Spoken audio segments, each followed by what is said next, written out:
Moje ime je Ivana Lola Šalipur i ovo je moja priča. Draga Ivana, hvala na vremenu i kaži mi kako pamtiš odlazak iz Bosne 90-ih i početak novog života u Čikagu? Pa, težak je to bio period. Pamtim odlazak odmah poslije rata. Helikopter, Skoplje. Iz Skoplja smo otišli u Rim. Iz Rim smo otišli u Čikagu kao izbjeglice. Koliko si dugo u Čikagu? 30 godina. Sad u martu. 30 godina. Koliko si imala godina? Kada ste odlazili, možda nije da pitam dame po Vontonu. 10 godina sam imala kad sam došla u Ameriku. I kako pamtiš sve to? Pa, dosta je tu traume, da se razumijemo. Ništa od toga nije bilo lako. Veliki kulturni šok, naravno. Jedne djevojčice koja je upravo sad preživjela rat i došla u Ameriku. Mislim, definitivno nešto potpuno drugačije. Počela sam školu, nisam znala engleski jezik. Brzo sam ga naučila, ali ipak nije bilo lako. Bosna i Hercegovina iz kog grada? Iz Sarajeva. Aha, direktno. Jel se sjećaš možda nekog dela rata ili imaš neke? Nažalost svega, da. Da, i tako mala. Da, nažalost. Šta ti je prva pomisao na te godine? Zašto ovo sve mora ovako da bude? I nije fair, naravno. I otkud Čikago? Zašto baš Čikago? Pa u tom trenutku, pošto je u to vrijeme Clinton bio predsjednik Amerike, on je imao program za izbjeglice baš u tom trenutku iz Bosne i došli smo na taj program, taj izbjeglički program koji je on nudio ljudima. A kaži mi, šta te najviše tada onako zabolelo? Pa izgubila sam oca. Da, tako da definitivno mislim da to je nešto što me prati cijeli život i nešto što nikad neću zaboraviti. I ne bi ni htjela da zaboravim. Mislim, ipak jeste bolno, ali želim da ostane sa mnom. I sa kim si otišla onda? Oca si izgubila u ratu. Tako je. I onda odlaziš sa... Sa majkom i sa bratom smo otišli iz rata. I u Čikagu majku ne čeka posao, pretpostavljam, s dvoje maloletne djece? Ne odmah. Definitivno smo morali da čekamo neki period. Naravno, dobili smo mi neku pomoć od države. Imali smo pomoć, imali smo, ne znam, hranu, dobili smo neki taj stan. Naravno, ona je poslije par mjeseci uspjela nešto da nađe. Bilo je dosta naših ljudi čak i u to vrijeme. I naša crkva i sve. I onda nekako je ona uspjela da se izbori za nas. Kako ste se povezivali sa ljudima i kako uopšte izgleda život u Čikagu i odrastanje u Čikagu i detinjstvo? Pa mnogo je drugačije izgledalo 90-ih i početkom 2000-ih godina nego, na primjer, sada. Sada se mnogo toga promijenilo, ali za mene, iskreno, sa obzirom da sam tamo jako dugo,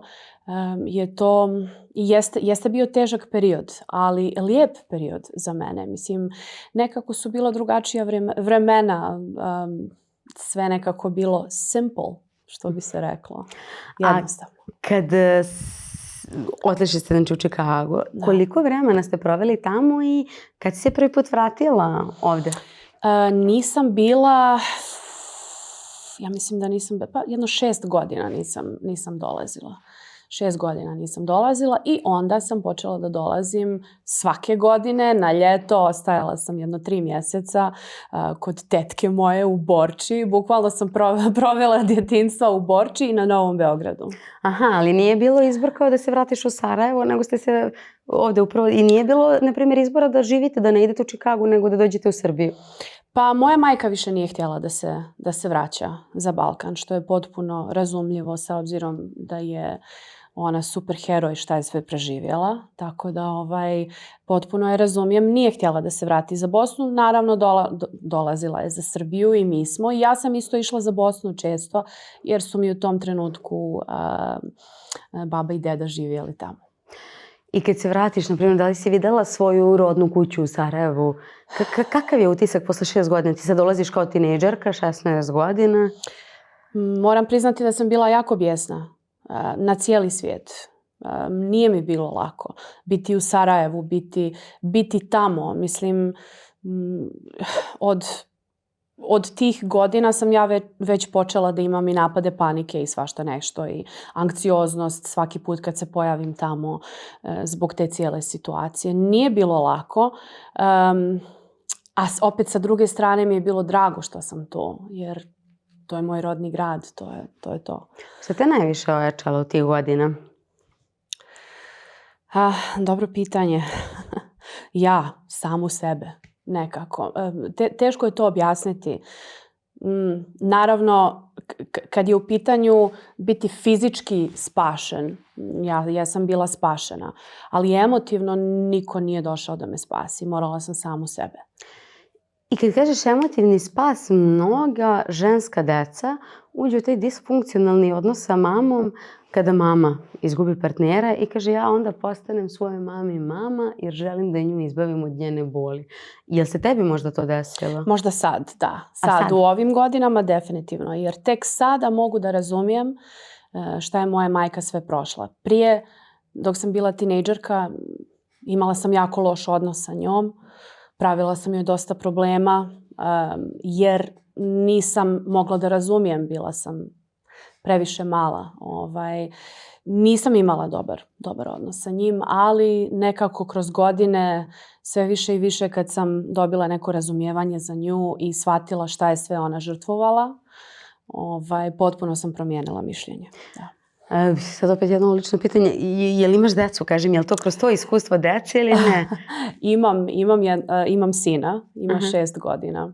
I je li to ono kao, kaže, najgora roditeljska kletva, tu da vidjet ćeš ti kad dobiješ decu? Da, to mi je majka uvijek govorila i bila je u pravu. I velika je stvar da neko kaže imala sam loš odnos sa mamom i sad je razumem i da ti porasteš do tog momenta da shvatiš stvari. Da, jako je teško. Definitivno ja sam uvijek imala želju da moja majka ima neki drugi život, drugačiji život, da bude sretna, da nije prošla kroz sve te loše stvari. I dalje to želim i dan danas za nju, definitivno. Kaži mi, ti dalje živiš, jel da? Dobro sam razumela, u Čikagu. Da, pa sad sam nekako više relacije Čikago-Beograd. Da. Konstantno u letu, sada te vidimo i na malim ekranima, ali pre nego što krenemo sa tom pričom, kad si shvatila da je muzika tvoj put? Pa ja pjevam od malih nogu. Moja majka prije rata je bila poznata pjevačica u grupi Kod. Ona je ušla u bend kad je muški pjevač koji je tad pjevao izašao iz benda. Ona je pjevala sa njima i imala je turneje i sve to. Nažalost, prije nego što je dostigla neki taj, da kažemo, prije nego što je došla do vrha počeo je rat i naravno sve se to upropastilo, ali često sam nju pratila kao mala, išla sa njom na turneje i moja pokojna baka, njena mama isto bila poznata makedonska pjevačica, braća moja koji žive ovdje u Beogradu, svi se bave sa muzikom, tako da to nam je nekako u krvi. I ja sam ja pjevam od malih nogu. Ali kako izgleda taj život? To me bukvalno podsjeća na film, mogu da zamislim, na primjer, baš tomu filmu Tomi kada je bio. Da. Pa mogu da zamislim iz te dečije vizure, turneja, šminka, šta te sve privlačilo? Scena?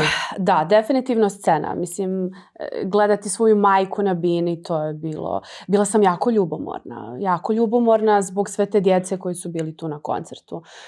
Non stop sam ih gurala, htjela da budem na bini sa mamom. To je moja mama, ona pjeva, ja to... Ne. Tako da... Mama se nikad nije vratila pevanju, možda li u Americi pokušala? Nažalost ne. Mnogo mi je žao zbog toga jer ta žena ima božanstven glas. Ali opet teški su to trenuci. Ja nju potpuno razumijem, definitivno. Kada mi kaže kako izgleda upravo to da se, na primjer, peva za našu dijasporu, na primjer kada pevaš tamo, i kako si tamo počela da se probijaš, ipak Chicago, mislim, ozbiljna scena, je to u našoj glavi, pa svetska scena. Pa da, mislim, ja sam počela zapravo da pjevam našu muziku u Čikagu. I to bila sam dosta mlada, imala sam možda 18-19 godina. Tad sam upoznala kolegu Dejana Petrovića i nikad to neću zaboraviti. On meni kaže, moraš da naučiš, ne znam, Brenu, Cecu, Seku, sve to. Ja to nikad nisam slušala prije. I prvi koncert koji sam otvorila u Čikagu, baš kao klinka, je bilo za Mileta Kitića. I kao jednu pjesmu sam otpjevala i to je to, jer jedino sam to znala. I polako sam ušla u tu cijelu priču i proputovala cijelu Ameriku i radila, naravno naučila repertoar i sve to. I mislim sad na stranu naša scena i naša muzika. Provela sam dosta vremena i u Los Angelesu isto i mislim isto tako. Radila sam svašta nešto i sa stranom muzikom. A koliko godine si imala kada si počela to profesionalno se baviš muzikom? Pa 100% profesionalno recimo sa 20 godina. Da.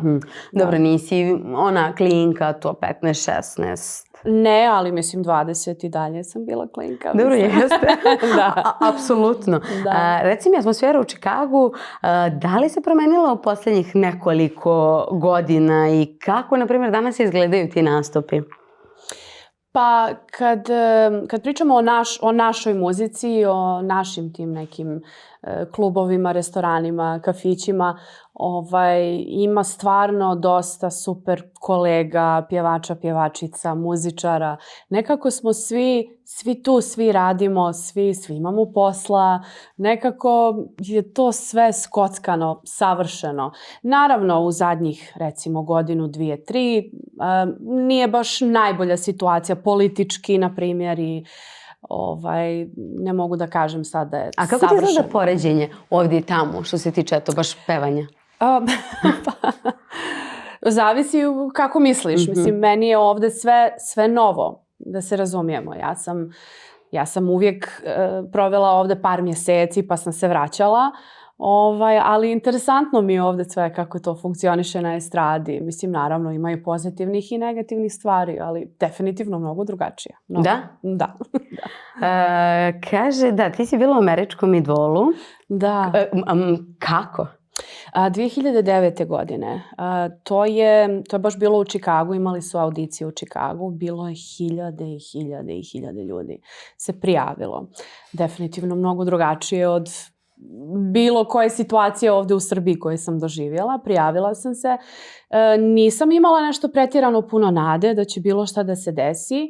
U tom trenutku sam izabrala pjesmu od Alicia Keys i sa njom sam htjela da probam. I ja sam probala i prošla sam dalje. Prošla sam sve 4 audicije i onda sam otišla do Los Angelesa.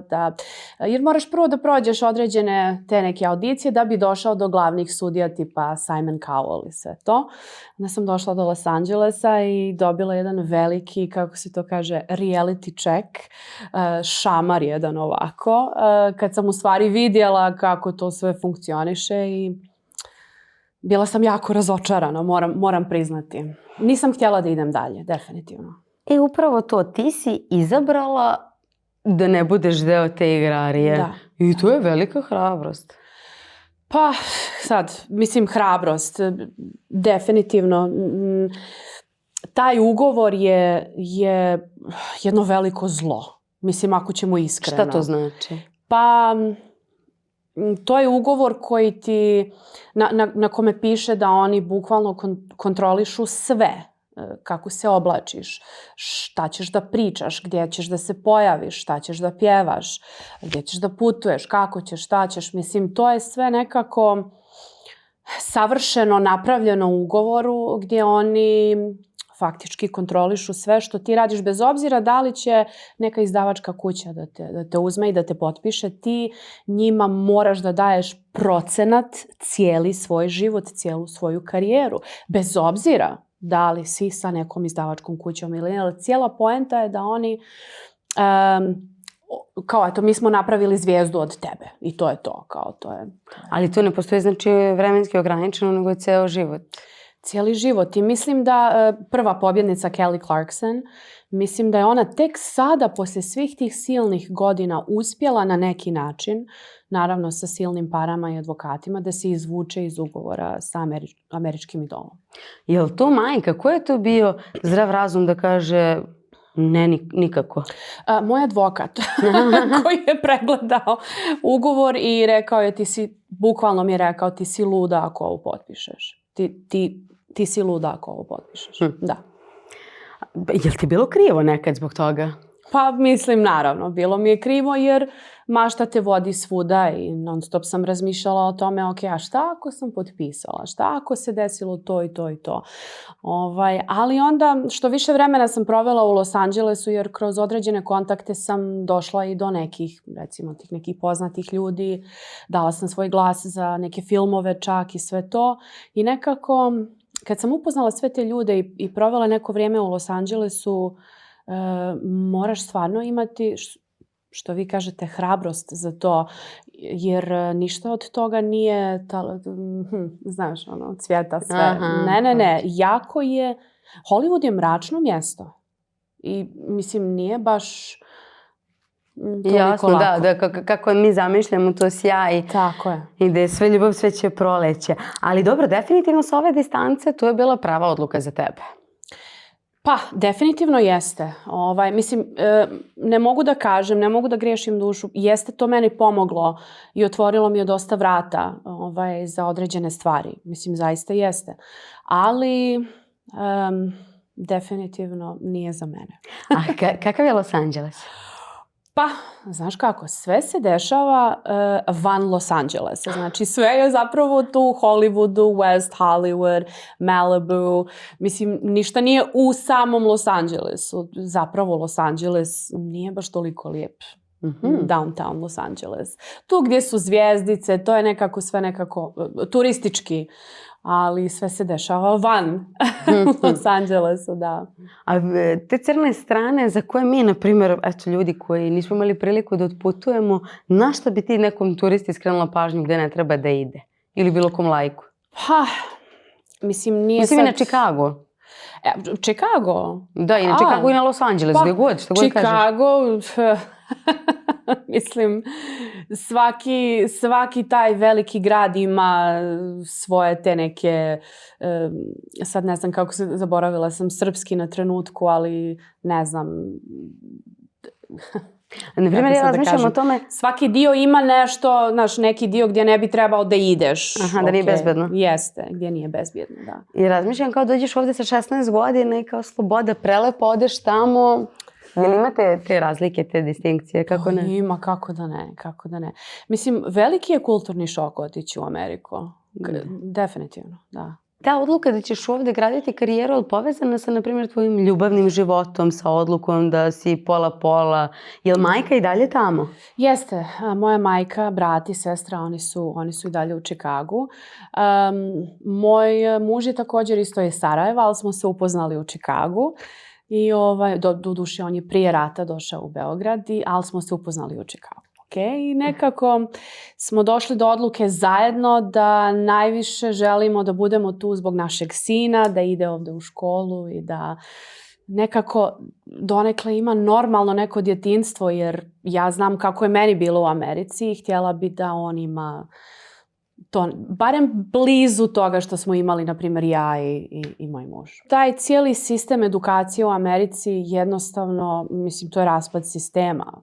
Ja sam išla tamo u školu, znam vrlo dobro kako to sve funkcioniše i jednostavno želim da moj sin nauči nešto o životu, da nauči istoriju cijelog svijeta, a ne samo istoriju Amerike. Mislim, sad dajem neki banalan primjer, ali nekako više zbog toga i tog nekog socijalnog života, zbog prijatelja, drugara, kumovi, rođaci, sve mu je ovdje. Sve mu je tu, da. Jel si patila tamo kad si bila za svim tim? Kao klinka? Tada, 90, to sa 10 godina. Jesi imala uopšte taj moment? Pa ja imam dosta prijatelja iz mladosti, Amerikanci koji su tamo i mislim, sa jedne strane jesam patila, ali sa druge strane sam nekako to nadoknadila sa ljudima, sa pravim ljudima koje sam upoznala tamo. Definitivno. Kaže dalje, završila si seksologiju i što je prilično neobičajan put za jednu ženu koja je odabrala se bavi pevanjem. Šta te privuklo ka toj oblasti, otkud to i kako što izgleda školovanje u Americi? Pa eto, spomenuli smo malo o tom školovanju u Americi.